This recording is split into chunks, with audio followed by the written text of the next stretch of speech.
Bem, graça e paz, meus irmãos. Glória a Jesus. Mais um domingo em que nos reunimos para celebrar aquele que vive e reina para todo sempre. Eu tinha preparado uma ministração hoje à noite sobre a parábola do joio e do trigo, mas ela é um pouco longa, essa mensagem. Então não vou trabalhá-la hoje, vou deixar para o próximo culto. Então eu gostaria que você abrisse a tua Bíblia em 1 Coríntios capítulo 13. 1 Coríntios 13, vamos conversar em cima desse texto, para depois nós ceiarmos, e aí cada um voltar para suas casas, seus lares. 1 Coríntios 13, quero agradecer a Deus pela vida de vocês. Obrigado pelas felicitações de aniversário, aqueles que puderam estar comigo quinta-feira, alguns não puderam também, foi bênção, gente, bom demais. Massagearam demais o meu ego, hein? Perigo isso para pastor. Então, vocês me agradaram demais, né? Deu o que fazer para mim crucificar, né, a elevação do orgulho, né? Aí tem que jejuar para quebrar de novo, né? Sou pó, sou cinza. Obrigado, irmãos. 1 Coríntios 13. Quem achou, diga amém. Quem não achou, diga escola bíblica. Terça-feira, 7h30. Diz assim o texto na minha tradução. Agora, pois, permanecem a fé, a esperança e o amor. Esses três. Porém, o maior destes é o amor. Amém. Lá mais uma vez a leitura. Agora, pois, permanecem a fé, a esperança e o amor. Esses três. Porém, o maior destes é o amor. Amém. O capítulo 12, 13 e 14 de Corinto é um capítulo, esses três capítulos eu imagino ele como um sanduíche. O capítulo 12 fala de dons. O capítulo 14 fala de dons. E o capítulo 13 fala do amor. Imagine um pão, carne e pão. E o 12 e o 14, a prática do capítulo 12 e a prática do capítulo 14, sem o 13, não serve para nada. Alguns nutrólogos dizem que o pão por si só, né? Aqui o Cris pode falar com mais propriedade. O pão por si só, ele não tem nutriente nenhum. É um carboidrato que só pode juntar gordura em você. Mas ele com nutrientes dentro dele, ele pode potencializar muitas coisas em você, no sentido de vitamina. Então o que é importante no lanche é o que vai dentro dele. Então, quando Paulo inicia o capítulo 13, ele vai dizer, ainda que fale a língua dos homens, dos anjos, se não tiver amor, serei como o bronze que soa, o símbolo como retino, seja só barulho. Ainda que eu fale, pega meus bens, venda, dou para os pobres, se não tiver amor, ou seja, tudo que nós fazemos, se não houver amor, ele fala, não serviu para nada. Então, o capítulo 13, ele é a beleza do 12 e do 14. Mas quando nós chegamos no versículo 13, do 13, Paulo vai dizer que três coisas devem permanecer na vida do crente. Pastor, eu perdi dinheiro, perdi casa, perdi família, perdi amigos, perdi liberdade, perdi credibilidade. Mas tem três coisas que devem permanecer na vida do crente, que nunca deve sair da sua vida. E esses três que nós vemos aqui. A fé, a esperança e o amor. É o tripé que sustenta a tua espiritualidade. Fé, esperança e amor, ele é o tripé que sustenta a tua vida. E eu quero trabalhar um pouco cada um desses aspectos que é importante para a nossa vida rapidamente, para você entender um pouco sobre isso. Eu já ministrei essa palavra uma vez, há muito tempo atrás, não sei se alguns lembram, e eu queria ratificá-la hoje à noite. Então, topicando as mensagens. Primeira coisa, Paulo vai dizer que importante é a fé. O que é fé? Hebreus 11:1 diz que a fé é a certeza das coisas que se esperam, a convicção de fatos que não se veem. Ou seja, a fé é eu ter certeza que eu já tenho uma coisa que eu ainda não tenho. Então a fé joga minha mente para o resultado final. A fé me faz olhar para o fim. Quando eu perco a fé, eu perco o foco no fim. E a Bíblia ensina que a dúvida é inimiga da fé. Lembra uma vez quando Jesus disse para os discípulos, entra no barco e atravessa para o lado de lá. Lá no Mar da Galileia. E ao cair da tarde, Jesus estava sozinho no monte orando e os discípulos começam a navegação. Mais ou menos 5, 6 horas da tarde, Jesus começa a orar. E diz a Bíblia que por volta da quarta vigília da noite, ou seja, entre 3 e 6 da manhã, vamos por 5 horas da manhã, Jesus então se levanta e vai atrás dos discípulos, que já estavam a 500 estádios dele, ou seja, uns 4, 5 quilômetros longe dele, lá no meio das águas, e as tempestades batiam, o vento forte, as ondas batiam contra o barco, a ponto do barco talvez naufragar. Então Jesus teve 12 horas de oração, ali no monte com o Pai. Eu fiquei perguntando quando eu li esse texto, falei, Senhor, que tanto? Eu não tenho palavras para orar 12 horas. Como é que ora 12 horas? A gente ouve falar de homens do século 17, 18, Charles Spurgeon, John Wesley, Charles Finney, Smith Wigglesworth, homens que oravam 5, 6 horas por dia. A mulher que me ganhou para Jesus, a irmã Terezinha, ela orava 3 horas por dia, batia o joelho no chão 3 horas. Eu já cheguei a orar 3 horas por dia durante o início da minha fé. Agora, 12 horas. E o que me veio ao coração é que orar é um diálogo. Você fala um pouco, Deus fala um pouco. Você fala um pouco, Deus fala um pouco. É claro que no começo você enche linguiça, né? Amantíssimo Deus, eterno Pai. Você fala bonito, invoca, usa o vernacular, né? Deus sabe, fala, meu filho, você está enchendo linguiça, mas pelo menos você está tentando. Vamos lá. Daqui a pouco você rasga o verbo e fala, e conta os seus pecados, e conversa com Deus. Aí você fica quieto. Daqui a pouco você sente uma inspiração de você pregando para multidões, ou curando enfermos, ou seja, Deus ministrando em você, se ministrando no louvor, tocando nas pessoas, você cheio do Espírito Santo em algum lugar fazendo missões. Ou seja, isso é o diálogo que você tem com Deus, que nós temos com Deus. E Jesus ficou 12 horas junto com o Pai. Parece muito para nós. Para Jesus foi pouco, acostumado a estar na eternidade a todo tempo com o Pai. E diz a Bíblia que depois da quarta vigília da noite, ele vai, desce do monte, anda por sobre as águas, chega perto dos discípulos, os discípulos pensam que é um fantasma, e Jesus fala, calma, não tem mais, sou eu. E Pedro fala, se és tu, manda-me ir ter contigo. E Jesus fala, Pedro, vem. E Pedro então com os olhos fixos no Senhor, desce do barco e começa a andar em direção ao Senhor. O problema foi que Pedro, no momento da caminhada, ele perde a fé. Por que perde a fé? Porque a Bíblia diz, reparando porém na força do vento. Quando ele olhou para o vento, ele tirou o foco do Senhor. Olhando para o vento, ele começou a afundar. Ou seja, eu não posso perder a fé. Jesus corre, salva ele, puxa ele para cima, fala, homem de pouca fé, por que duvidaste? Ou seja, por que você tirou os olhos de mim? Por que você parou de olhar para mim, ficou olhando na força do vento, no assoprar, no balanço das ondas? Era para você olhar para mim. Então a fé é uma coisa que deve permanecer na nossa vida. A fé é uma coisa que você não pode perder. Se você perdê-la, acabou a sua vida cristã. Se você perder a fé, acabou a vida cristã. Acabou o relacionamento com Deus. Acabou o desenvolver de uma vida cristã autêntica, afinada. Pastor, eu não posso perder minha fé. O que eu faço? Romanos 10, 17 diz que a fé vem pelo ouvir e ouvir a palavra. Hebreus 11, verso 6, parte A, diz que de fato sem fé é impossível agradar a Deus. Não tem como Deus fazer, não tem como Deus sorrir se você não tiver fé. Você não arranca sorriso de Deus se você não acreditar em quem Ele é, se você não confiar em quem Ele é, se você não olhar para Ele. Paulo, uma certa vez em Filipenses, ele vai dizer assim, deixando as coisas que para trás ficam, avançando para a que estão diante de mim, prossigo para o alvo, para o prêmio da soberana vocação em Cristo Jesus. Paulo está olhando para Cristo, porque em Cristo ele encontra a construção da plenitude que há nele. Então a fé é um pé do tripé que sustenta a tua espiritualidade. Jesus disse uma certa vez, quando o Filho do Homem voltar na terra, porventura achará fé na terra? E aí Paulo vai dizer que por se multiplicar o conhecimento ou a ciência, o amor de muitos se esfriariam. Porque as pessoas querem acreditar porque a ciência prova, não quer acreditar antes de ver. Uma certa vez Tomé, depois que Jesus ressuscitou, Jesus ele vai passar entre as portas, ter um momento de comunhão com os discípulos. 8 dias depois tem um próximo culto. No primeiro Tomé não estava, no segundo Tomé aparece e vão contar a novidade para Tomé. Tomé, Jesus esteve aqui conosco semana passada. Eu não acredito.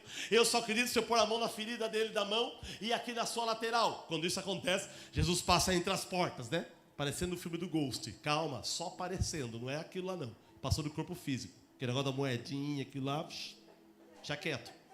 Né?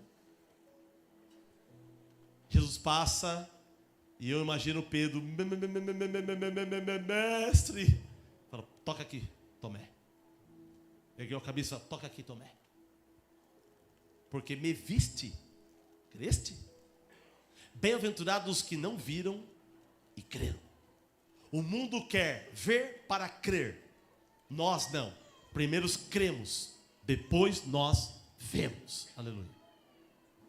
Então a fé faz primeiro você investir numa coisa que você não viu, pelo menos no olho nu, mas os olhos do coração criam o cenário pela inspiração do Espírito e você vê os resultados finais daquilo que é uma expectativa para a sua vida, meu irmão. E para que isso aconteça na sua vida, você não precisa ser o cara, o doutorado, o formado, o pós-graduado. Você pode nunca ter estudado nada, você pode ser um indulto, você pode ser um analfabeto, você pode não ter saúde, não pode ter muitas coisas dessa vida, mas quando o Espírito Santo cata você, ele joga a imagem de Deus dentro da tua alma e você acredita naquilo que ele está falando ao teu coração. Isso é fé. A fé é um pilar que você não deve negativá-lo. Você precisa cuidar da tua fé, porque um pouco de dúvida ou um pouco de fermento levado na tua massa destrói a tua espiritualidade. Irmãos, às vezes pode acontecer de estarmos num lugar como esse e não termos mais fé. Podemos cantar as canções que são ministradas e letradas nesse lugar e podemos não acreditar mais naquilo que está sendo cantado. Vocês podem estar me ouvindo aqui e não acreditar mais no que eu prego. Ou eu posso estar pregando e nem acreditar naquilo que eu mesmo prego. Ou eu posso estar lendo a palavra só por ler, porque é um livro religioso que eu devo praticá-lo sempre como alguma coisa boa para a minha vida, mas posso não crer naquilo que o Senhor está ministrando ao meu coração usando esse livro, esse gráfico. Quem se forma em direito estuda esse livro. Os ateus estudam esse livro. Os atoas estudam esse livro. Mas só aqueles com um coração humilde, que oram o Salmo 119, verso 18: desvendo os meus olhos para que eu contemple as maravilhas da sua lei. Tenho o saltar das palavras em seu coração e a sustentabilidade da fé dentro dele. Você precisa, eu preciso, nós precisamos cuidar da nossa fé. Você precisa purificar o teu coração para que a fé continue de pé na tua vida. Tem pessoas que não creem mais nos dons, não creem mais nos milagres, nos sinais, nos prodígios, nas maravilhas, não creem mais na transformação. Tem pessoas que não creem mais que Deus pode agir na vida delas mesmas. Já desistiram de si próprio. Ah, minha vida é só isso, eu acho que é só administrar, né? Um dia após o outro, né? E esperar aí 60, 70 anos, um infarto, derrame, um AVC, vai que a diabetes me pega, alguma coisa assim, para encerrar o período dele nessa terra. Não, uma certa vez, lá em Josué 13, se não me falha a memória, Deus desce para conversar com Josué, e o próprio Deus vai falar: Josué, estás velho, avançado em dias, mas ainda tem muita terra para conquistar. E Deus estende mais 11 capítulos de Josué, fazendo ele administrar os detalhes daquilo que precisava fazer para a nação dentro do território de Canaã. Quando você pensa que acaba, Deus ainda tem uma longa distância com você. Uma longa distância com você. Uma longa distância com você. Há um garoto chamado David Brainerd, alguns de vocês conhecem a história, com 27 anos de idade, ele é tomado por tuberculose. Não teria mais cura. Quando ele fica sabendo que a sua vida iria se encerrar, ele orou para Deus, falou: Deus, já que eu tenho um pequeno prazo de vida, põe fogo em mim e me usa para incendiar as aldeias de índio. E ele começou a entrar nas aldeias de apaches, e as aldeias inteiras se curvavam diante de Cristo, pela unção de Deus da vida daquele moleque cheio de Deus, um homem com fé. T.L. Osborne, ele foi usado por Deus para ressuscitar alguns defuntos. Se você ler aquele livro, Curar Enfermos, Expulsar Demônios, ele vai documentar ali em seu livro uma experiência muito maravilhosa, que ele pegou um defunto, ele colocou o defunto de pé, segurando ele assim: anda em nome de Jesus, ressuscita. Ele soltou, o defunto, pum, caiu no chão. Aí ele pegou o defunto de novo, levantou ali, grudou na parede: em nome de Jesus, ressuscita. Soltou, o defunto, pum, caiu no chão. Terceira vez, catou o defunto, levantou, tacou na parede. o defunto voltou a viver.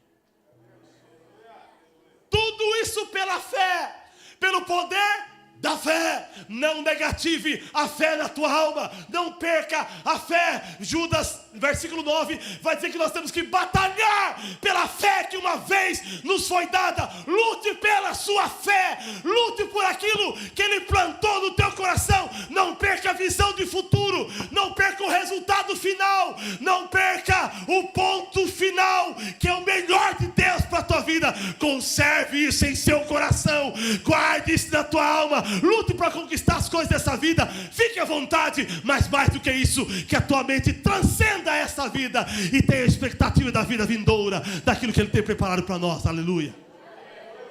Romanos 8,18. Tenho por certo que todo o sofrimento do tempo presente não se compara com a glória que há de ser revelada em nós. O olhar de Paulo está na glória. A fé é um tripé que deve permanecer na tua vida. Não perca a fé. Tem pessoas que perderam a fé e não conseguem nem passar na frente de um lugar como esse. Tem pessoas que perderam a fé, morreram na fé. Pensam que tem, mas não tem. O coração gelou. Deus fala, elas não absorvem mais. Perderam a graça, jogaram fora a riqueza, a grandeza de muitas coisas. Claro que todos nós passamos por lutas espirituais e às vezes a gente dá cada balangada que não é fácil, né? É como um bambu, enverga, mas não estoura. Mas nós precisamos conservar a nossa fé. 1 João capítulo 4, verso 5, parte B, diz que essa é a vitória que vence o mundo, a nossa fé. A fé não te leva a vencer. A fé já é a vitória. A fé é a vitória que vence o mundo. Segundo pé do tripé, que nós temos que permanecer, a esperança. O que é esperança? Esperança é o espaço entre o agora e o resultado final que a fé me mostrou. Então, dentro da esperança tem algo que é uma das maiores batalhas nossas, é o tempo. Tudo hoje é para ontem.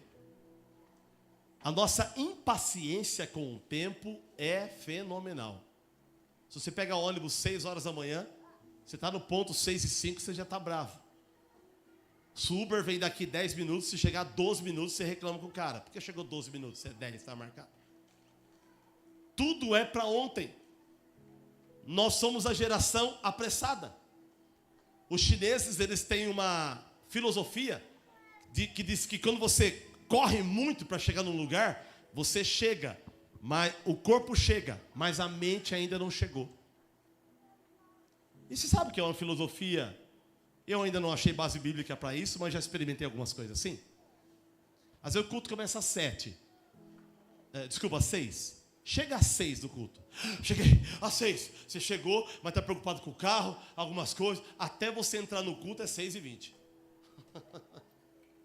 A mente está chegando ainda, por causa da pressa. Então, o tempo é algo que nós temos que lutar muito. E Paulo vai dizer que permanece a esperança.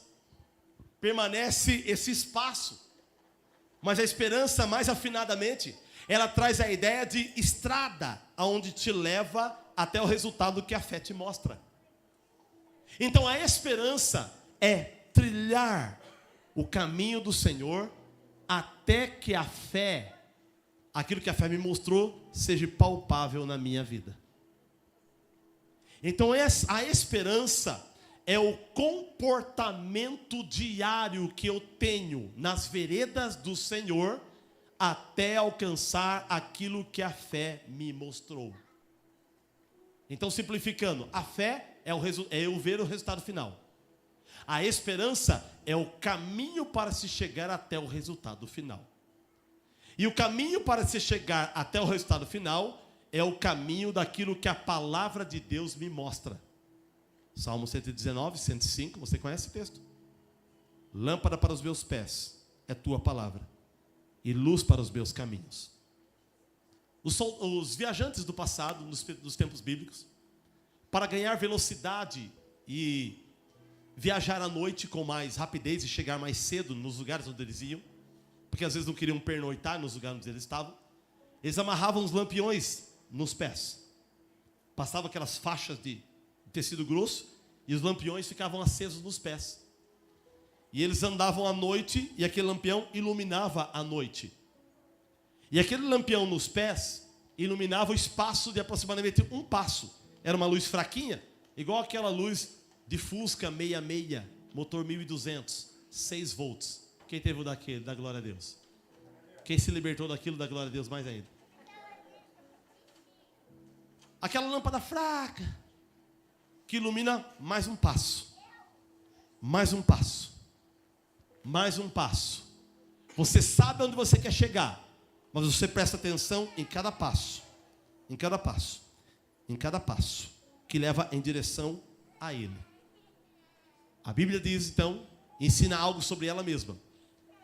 Que a palavra de Deus, ela é lâmpada para os pés. Eu sei onde piso. Luz para os caminhos. Eu sei a próxima decisão. Lâmpada para os pés. Eu sei onde piso. Luz para os caminhos. Eu sei a próxima decisão. Lâmpada para os pés. Eu sei onde piso. Luz para os caminhos. Eu sei a próxima decisão. E de decisão em decisão, você vai se aproximando daquilo que a fé te mostrou lá na frente. É jejum, oração, leitura da palavra, santificação, libertação de iniquidades, transgressões, pecados, louvor, adoração, vida na comunidade, e jejuns, e campanhas da vida. Tudo que te leva na direção dele é o caminho que encurta essa distância até o resultado final. Você não pode perder a esperança, porque se essa luz da palavra se apagar, daqui a pouco você desvia para cá, você quer cortar caminho para lá, e quando você menos espera, você cai em alguma armadilha que o inimigo preparou para você. O diabo não quer mais fechar a igreja, esquece. O diabo não precisa mais fechar a igreja. O diabo só precisa que não se pregue mais Bíblia nas igrejas. Só isso. Não se persegue igreja, se persegue a palavra. Porque a palavra que é a lâmpada, a palavra que é a luz. Jesus disse uma vez, discutindo com os religiosos da época: vós examinais as escrituras, e vocês dizem que nelas tem a vida eterna, mas vocês não querem vir a mim para ter a vida eterna. Ou seja, Jesus está dizendo, vocês falam que a palavra tem a vida eterna, e tem. Só que a vida eterna é uma pessoa. A vida eterna sou eu. Quando Jesus vai ressuscitar Lázaro, ele explica isso para Marta, e ele fala, Lázaro há de ressurgir. O que Marta responde? Eu sei, Senhor. Eu fiz curso teológico, estudei escatologia, e eu sei que Lázaro há de ressurgir na ressurreição do último dia. E aí Jesus vai, chega nela e fala, tem uma coisa que a teologia não te ensinou. Que a ressurreição não é um estado de se levantar. A ressurreição é uma pessoa. Eu sou a ressurreição e a vida. Então, através das Escrituras, eu tenho a clareza do meu caminhar com Cristo. Eu acho que João 7, 37 ou 38, no último dia da festa do tabernáculo, Jesus vai dizer assim, quem crê em mim, como diz as Escrituras, do seu interior fluirão copos de água viva. Esguicho de água viva. Não, eu acho que é um balde de água viva. Não. Rios de água viva. Como diz as Escrituras. As Escrituras mostram o caminho de esperança para chegarmos até o resultado final que a fé nos mostrou. Você não pode perder a esperança. Você não pode perder o caminhar de vida com Deus. Pastor, e se por acaso eu tropeçar no meio do caminho? Para, pede perdão, sacode a poeira, levanta e continua. Você precisa ser teimoso em buscar a Deus. Teimoso em buscar a Deus. Teimoso e dedicado em buscar a Deus. E trilhar o caminho de esperança até chegar no resultado final que Cristo tem para a tua vida. É Ele mesmo, ou melhor do que isso, é você sendo transformado igual a Ele mesmo, porque esse é o papel dele. Ele deseja que nós sejamos iguais a Ele. Efésios 4:11. A uns concedeu Deus apóstolos, pastores, mestres, evangelistas e profetas com vista ao aperfeiçoamento dos santos para o desempenho do seu serviço, até que todos cheguemos a plenitude da estatura de Cristo. A estatura da varonilidade de Cristo. Ou seja, em simples palavras, que você seja igual a Ele. Olha para o irmão que está ao teu lado, vê se você tem cara de Jesus. Tem uns que assustou com Jesus que viu aí, né? Estamos no caminho, estamos no processo. Estamos andando a cada dia mais parecidos com Ele. A cada dia você peca um pouco menos. A cada dia você absorve mais do que é dele. A cada dia mais você pega o jeito dele, os cacuetes dele, os dialetos dele, o formato dele, o temperamento dele, o jeito dele, até você se tornar parecido totalmente com ele. É a esperança que faz isso conosco. Então, não perca a fé. O que é fé? O resultado final. Não perca a esperança. O que é esperança? O caminho que você trilha. E o terceiro pé do tripé, que Paulo ensina, é o amor. O que é o amor? O amor, eu interpreto nesse contexto do texto, como o ketchup do lanche. É no sentido de sabor. É aquilo que me dá prazer de começar a viagem, continuar a viagem e terminar a viagem. Imagina você servindo a Deus sem amor, o peso que é. Lava o teu carro sem amor, para você ver. Vamos bater água aqui, tá bom demais. E vai, e o seu carro sai pior do que se tivesse. É melhor deixar sujo do que mal lavado. Imagina as donas de casa aqui. Vou limpar a casa assim mesmo, acabou. E limpou mais ou menos, e fica algumas coisas, tem de aranha ali, e alguma coisa. Limpa sem amor. As mulheres aqui, vai cozinhar sem amor para você. Erra no tempero, a comida fica ruim. Deus o livre.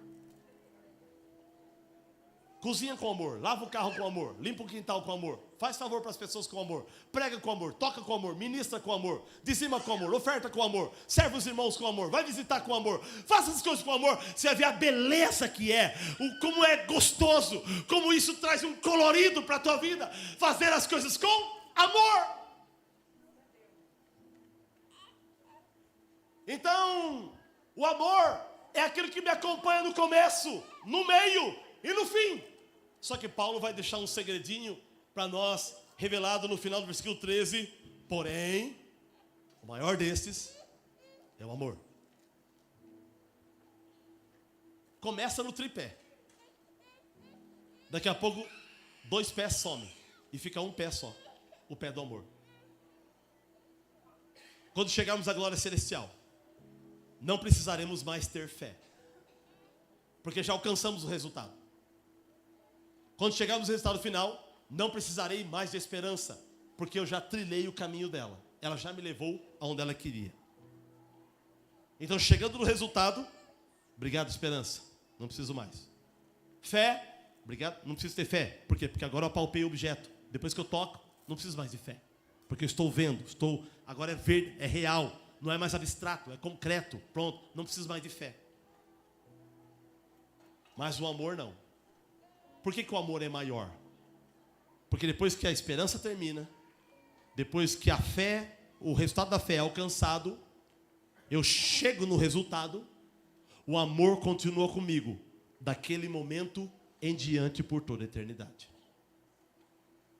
Deus é um Deus de esperança, mas a essência dele não é esperança. Deus é um Deus de fé, mas a essência de Deus não é fé. Agora Deus é amor, e a essência dele é amor. Então a esperança, a fé e o amor, mas o maior desses é o amor, porque a fé um dia termina, a esperança é encerrada, mas o amor permanece para sempre, porque ele é o próprio amor, e quando eu me aproximo dele, a minha essência também será tomada por amor, e eu serei totalmente cheio do amor, e ele vai me amar, eu vou amá-lo, eu vou amá-lo, e ele vai me amar, eu vou amar ele, ele vai me amar, e nós vamos ser fundidos na paixão e no fogo do amor.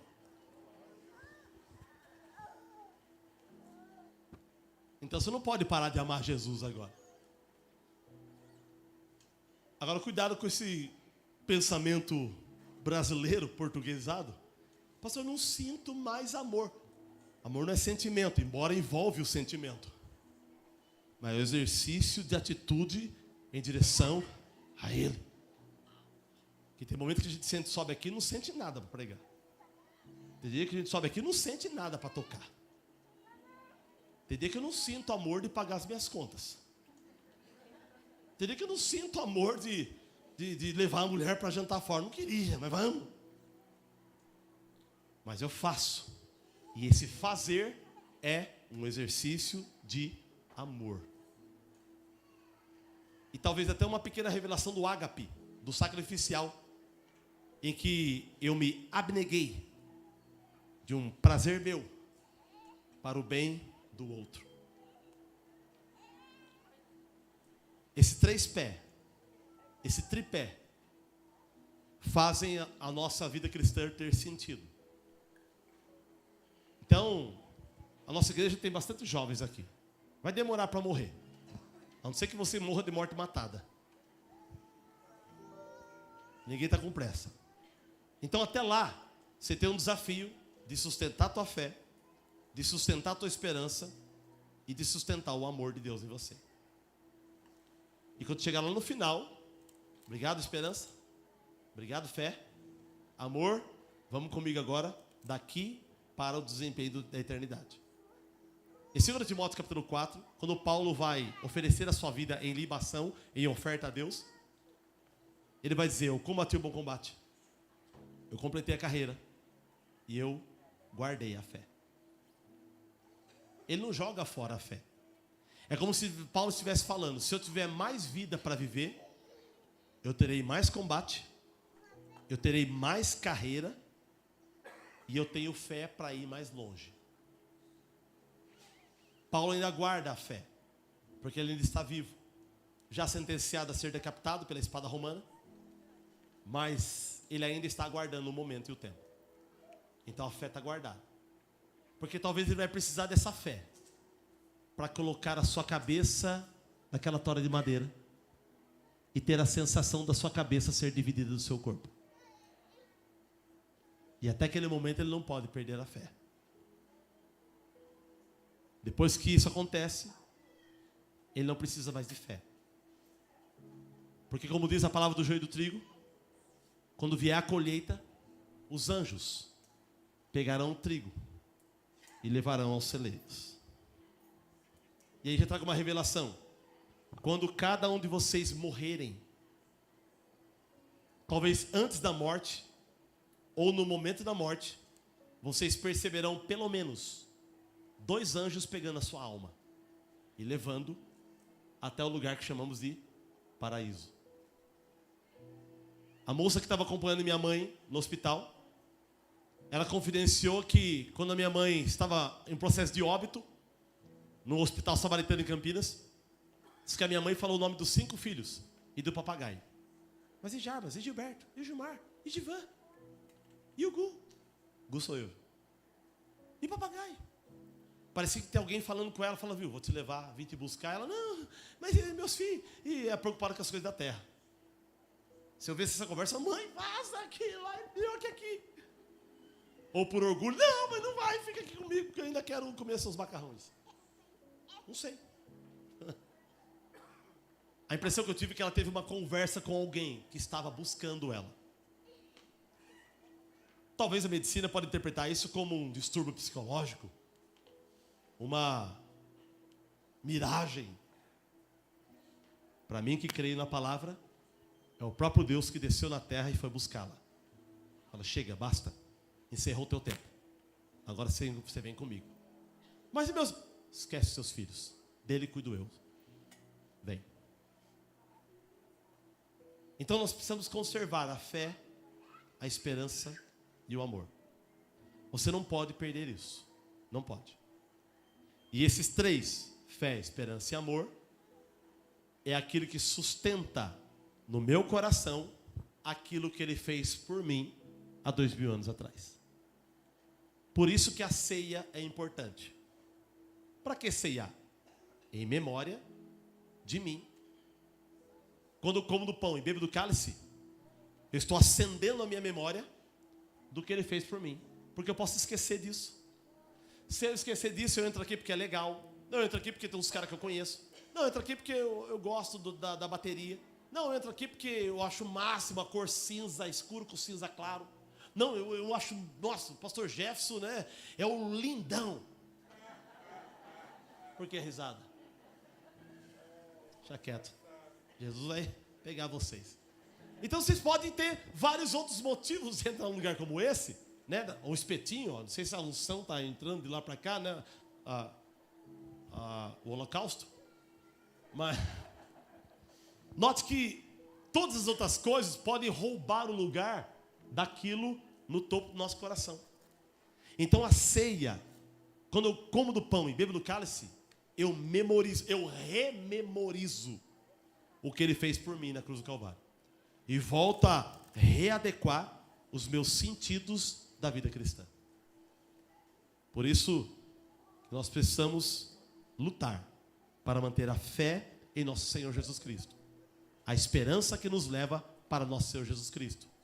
E o amor, que é do próprio Deus Pai, que é sustentado no nosso coração pela pessoa do Espírito Santo, que frutifica em nós esse amor. Guarde no teu coração a fé, a esperança e o amor. Um dia talvez você não precise mais de esperança nem de fé, mas o amor vai com você por toda a eternidade. Ele estará com você por toda a eternidade. Amém, meus irmãos?